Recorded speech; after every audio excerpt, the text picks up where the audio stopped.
Welcome back. It is exactly 9:46 a.m. and we're now going to be crossing over. I think it is possibly to Burma.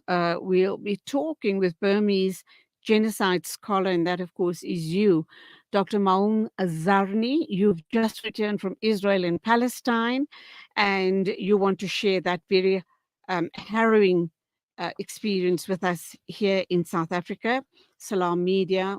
And of course, as you know, we're all about humanitarian journalism. Salaam alaikum to you. Welcome to the program.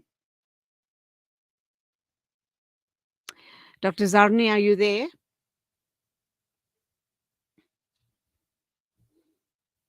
Dr. Zarni, I can't hear you. Welcome to the show. Can you hear me? I cannot. Can you not hear me? All right. I can hear you now. Welcome. We're live on air. It is exactly 9:47 a.m. in South Africa. Thank you indeed for your time. We do apologize for the technical issues. I introduced this part of the show by saying that you are a Burmese genocide scholar. You are Dr. MaungZarni. You've just returned from Israel and Palestine, and you'd like to share what you experienced there. Let us understand what you were doing in Israel and Palestine. Well, I joined this joint, delegation organized by three different organizations. Two based in the United States called Rabbis for a Ceasefire, and the other U.S.-based organization is Christians for Ceasefire. And then they collaborated with the Liberation Theology Group based in, the West Bank.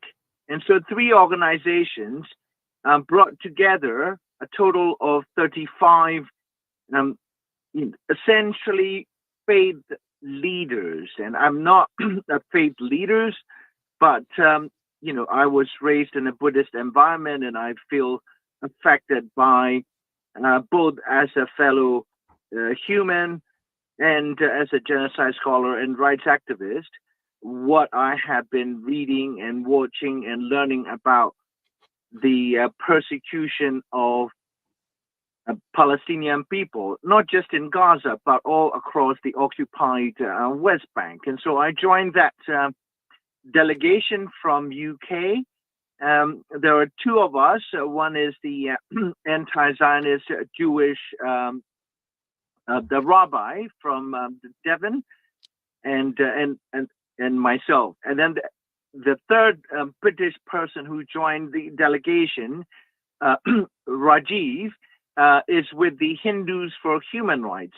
And these are people that are fighting against all forms of racism and racial persecution by any state anywhere in the world. And so, but Rajiv, unfortunately, was deported from Allenby crossing, where the killing of three Israeli staff took place yesterday. That's the crossing that Israel controls illegally. In fact, in the Jordan-Palestine border areas. So he was deported after 5 hours of interrogation because they found on his phone his criticism of the Indian government's complicity in Israel's genocide. And also they also found on his phone his protest images in London when he joined Free Palestine and genocide protest rallies in London and other places. So that was the reason we all went to the occupied Palestine and Israel, like at different places. We spent a total of 9 days visiting different sites, including sites of home and farm demolitions, Bedouin villages. Spoke with different activists. We witnessed the Israeli protests in Tel Aviv that have been going on since their National Labor Union called for one-day strike last week. So I'm wondering, were there no Christian or Muslims as part of your delegation? Any particular reason for that? There are Muslims and there are Christians. As a matter of fact, about 1/3 of the delegation, a total of 34, you know, were Christians, like, the Methodist pastors from Boston, Athens, Georgia, different parts, and Minnesota, like Washington, D.C., New York, and also the, anti-Zionist, anti-genocide Jewish rabbis from California, New York, Washington, D.C. So it's fairly representative in terms of individuals' faith background. Like I said, it's essentially faith-based leaders.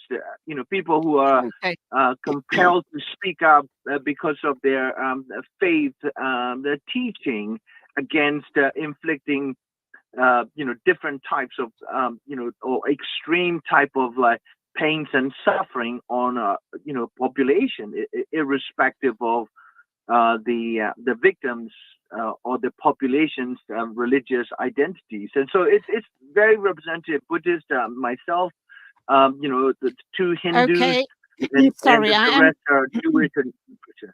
Okay, sorry I'm rushing you here, but we have lost a bit of time trying to get a clear line. Two very important questions. How safe did you as a delegate feel going through Gaza and whichever areas, the West Bank, that you visited with the rest of the delegates? How safe did you feel in doing your inspections, or just by observing what is going down there? And what were your findings? What did you see, and how are you feeling about what you what you were witness to in Palestine? Totally unsafe. Like most of us or all of us have British and American passports. The knowing that the Israeli security forces, made up of like the IDF, Israeli Defense Force, or we call it like Israeli Death Force, the anti-terror unit, they're wearing black, t-shirts and uniform, and various types of like plainclothes security officials, and I've been to like so many different places, really difficult, including some of the civil war zones in eastern Burma, which was my birth country. I've never felt the level of like invasive fear that I personally felt. I can't speak for the rest of the group, but I was for 9 days, day and night, I was feeling quite jittery. Approaching border control at the Israeli controlled LMB bridge, or going through the checkpoints wherever you travel across the occupied West Bank, and also going to sites that are marked for home or farm demolitions, or even like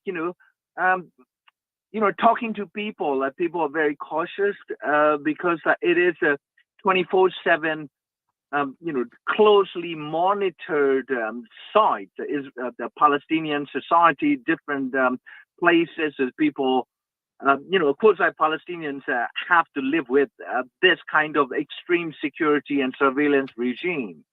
And so, just after 2 days, 2 days after we left, the young Turkish American graduate from the University of Washington, of Turkish background, she was shot dead. And then we came actually in one instance where we were marching in solidarity or in support of this farm the family, outside of Bethlehem. we had direct encounter with about the 24 security forces, and then one of the delegates is a Jewish delegate who speaks and understands Hebrew. Picked up on the fact that the security forces had been given green light to start firing tear gas and use the stun grenades, and so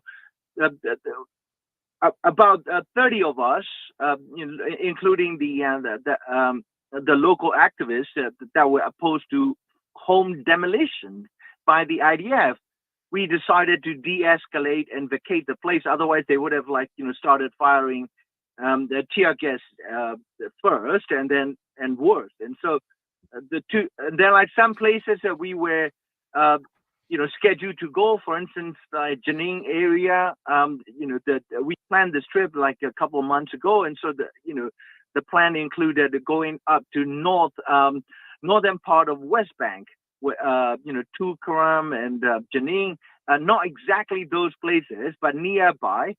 But our local, the Palestinian hosts decided it was too unsafe for us to go. We canceled. So not safe at all. In terms of what I've discovered, because I've been a genocide scholar for a long, long time, because I study my own country's, the Buddhist society and the Burmese militaries, the genocide against the Rohingya Muslim people for years. And I also studied the Cambodia genocide. For 3 years, I was conducting genocide sensitivity or education tours, attempting to influence the Burmese public, opinion makers about the international law, the Convention on the Genocide, and the entire process of, genocide. It's not a single act. It's an act, or it's a policy and a set of practices designed to destroy a targeted and unwanted population, usually minority or indigenous people. And so I immediately pick up on what is going on in the Palestine. The people have rightly focused their concerns and attention on Gaza, where the mass slaughter of genocidal nature have been going on for 11 months. But what I picked up is the entire occupied Palestine and the entire native population of Palestinians of all faiths. Mind you, Palestinians are not simply or not just not only Muslims. There are so many different faith communities within Palestine. Yeah, so I think to make the long story short, the Israel over the last half a century or even longer have succeeded in establishing what I call the ecosystem of the different genocidal methods that you will find, or I have found in different case studies of genocides all over the world. Okay, so sorry, Dr. Zarni, can I come in here? I'm so sorry. We lost a bit of time due to the technical issues we experienced earlier on. So I have my next guest standing by, and that's Dr. Fidel Adam. I can't keep her waiting too long. Let me ask you the two all-important questions, and if you could keep them short and sharp. Why have you decided to become a genocidal scholar? Number one. And when you compare what you experienced in Palestine this time around, how do you compare it to other genocidal studies that you've done? You've mentioned Cambodia, you've mentioned the Rohingya Muslims as well. So when you make a comparison, is it easy to make that comparison, and which is the worst that you have actually come across? Well, why did I study genocides? Well, I did my PhD at the University of Wisconsin in Madison, and one of my key mentors was a U.S.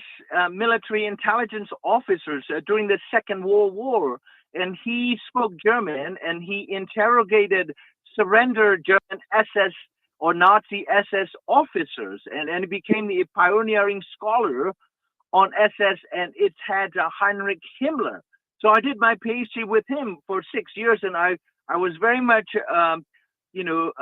alerted to any situation that could, be considered a genocidal, any type of racial ideology. So that's one reason, and the other is I was using the Nazi-like indoctrination that the Burmese military had institutionalized in my own country for my PhD thesis. And so, how did like decent people become, genocidal killers? Like we Buddhists are not supposed to even kill like little bugs. And why do the Burmese militaries and troops become trigger happy? So that's the reason. And then the second part of the question: how do we compare the Israeli genocide?